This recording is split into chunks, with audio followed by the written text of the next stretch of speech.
We had two large gob piles out here that were affecting water quality in Coal Creek. We placed geomembrane on the top of both piles to limit infiltration of water and infiltration of acid into the creek.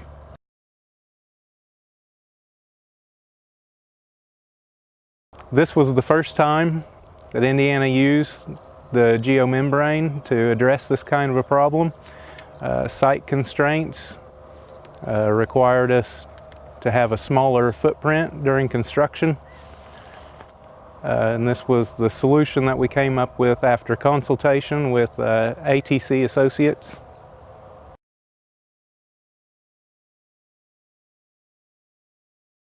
There were some site constraints that required use of different engineering design.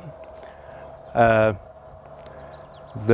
thickness of the cover material over the gob precluded the use of Category 2 riprap or larger riprap, so we used Fleximat ditches.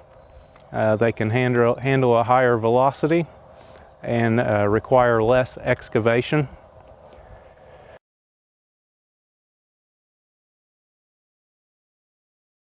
The project has been fairly effective. We knew we would not be able to eliminate all of the acid mine drainage coming into the creek. We have limited to a significant level though. We may be able to address the rest of the problem with a wetland in the future.